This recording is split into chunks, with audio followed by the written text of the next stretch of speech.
Hello friends, welcome to our channel. તો આજે આપણે બનાવીશું ખાંડ કે ગોળનો ઉપયોગ કર્યા વગર અને તડકામાં સુકવવાની ઝંઝટ વગર માત્ર 10 થી 15 જ મિનિટમાં બની જાય અને આખું વર્ષ સ્ટોર કરી શકાય તેવી ખાટી મીઠી આમળાની કેન્ડી। તો ચાલો આપણે હવે રેસીપી સ્ટાર્ટ કરીએ। તો આમળાની ખાટી મીઠી કેન્ડી બનાવવા માટે મેં 500 ગ્રામ જેટલા આમળા લીધેલા છે અને આમળાને આપણે 2 થી 3 પાણીથી એકદમ સરસ રીતે વોશ કરી લઈએ। આ રીતે આપણે આમળાને વોશ કરીને તેનું વધારાનું જે પાણી છે તે આપણે બધું જ નિતારી લઈશું।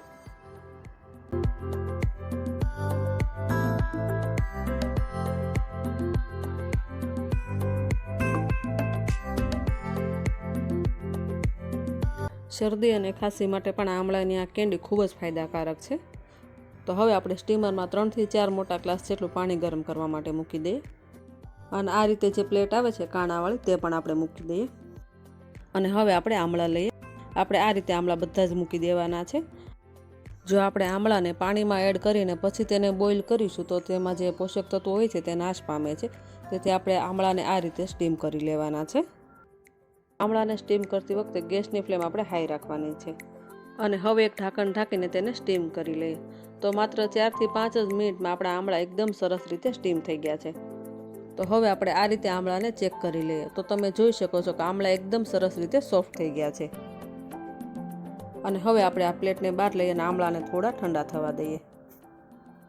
આમળાને હાથથી ટચ કરી શકાય તેટલા આમળા ઠંડા થઈ ગયા છે। તો હવે આ રીતે આપણે આમળામાંથી સીડ્સ કાઢી લઈએ।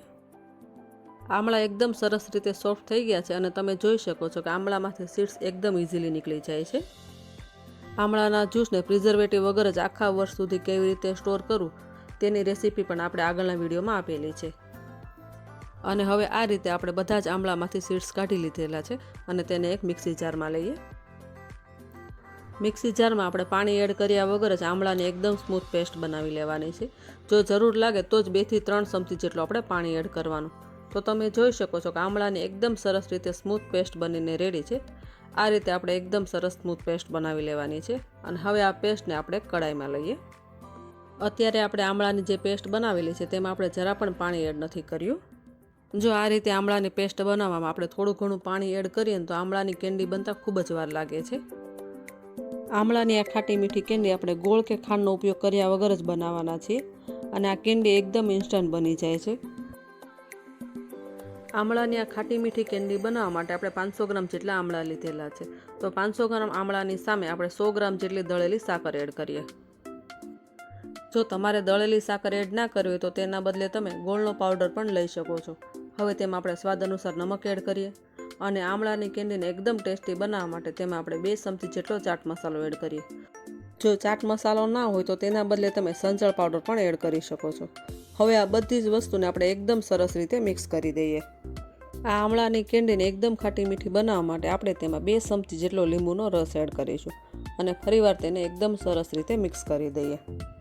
આમળાની આ કેન્ડી એકદમ જેલી જેવી બને છે અને ટેસ્ટમાં પણ ખૂબ જ સરસ લાગે છે અને આમળામાં રહેલું વિટામિન સી આપણી સ્કિન અને હેર માટે ખૂબ જ ઉપયોગી છે।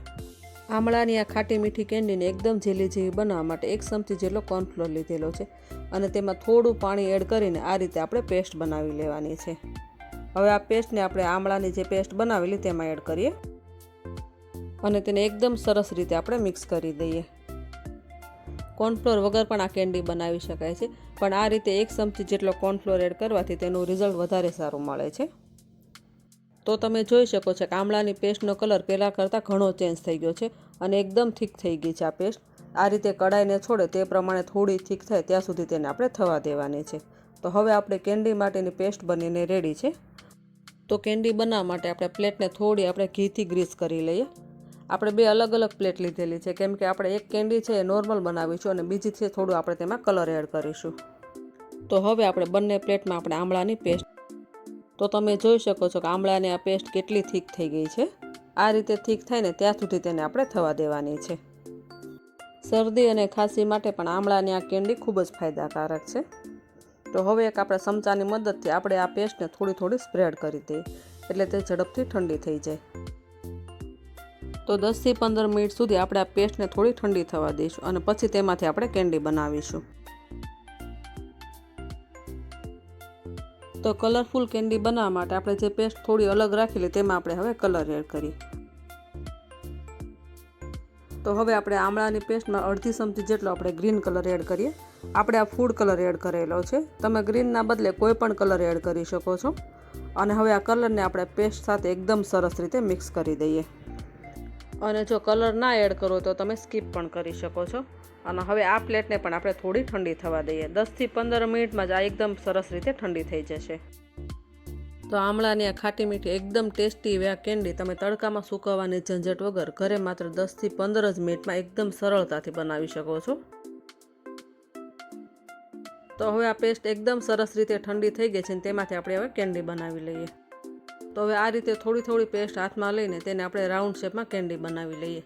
અત્યારે મેં આ કેન્ડીને રાઉન્ડ શેપમાં બનાવી છે, પણ તમે તમારી ચોઈસ મુજબ કોઈ પણ શેપમાં બનાવી શકો છો. અને હવે આપણે આ રીતે બધી જ કેન્ડી બનાવી લઈએ. પેસ્ટ થોડી ઠંડી થઈ ગઈ છે એટલે આ કેન્ડી એકદમ ઇઝીલી બની જશે. હવે આપણે ગ્રીન કલરની જે પેસ્ટ બનાવેલી તેમાંથી કેન્ડી બનાવી લઈએ. પેસ્ટમાં તમે ચપ્પુની મદદથી કટ લગાવીને ચોરસ શેપમાં પણ કેન્ડી બનાવી શકો છો. તો હવે આપણે આ ગ્રીન કલરની કેન્ડીને પણ આ રીતે આપણે રાઉન્ડ શેપમાં બનાવી લઈશું. તો આપણી કેન્ડી બનીને રેડી છે. અને આ કેન્ડીને એકદમ ટેસ્ટી અને ફ્લેવરફુલ બનાવવા માટે આપણે 2 મોટી ચમચી જેટલો દળેલી સાકરનો પાવડર લીધેલો છે. અને આ કેન્ડીને એકદમ ચટપટી બનાવવા માટે તેમાં આપણે 1 ચમચી જેટલો ચાટ મસાલો એડ કરીશું. તો આ દળેલી સાકર અને ચાટ મસાલાને આપણે એકદમ સરસ રીતે મિક્સ કરી દઈએ. અને હવે આ રીતે એક એક કેન્ડી લઈને આ કેન્ડીને આપણે સાકરના પાવડરમાં કોટ કરી લઈશું. આ રીતે આમળાની કેન્ડીને કોટ કરવાથી એકદમ ચટપટી બને છે. તો હવે આ જ રીતે આપણે બધી જ કેન્ડીને આપણે દળેલી સાકરથી કોટ કરી લઈશું. તો એકવાર બનાવીને આખા વર્ષ સુધી સ્ટોર કરી શકાય તેવી આમળાની ખાટી મીઠી કેન્ડી બનીને રેડી છે. અને તેને આપણે હવે સર્વ કરીએ.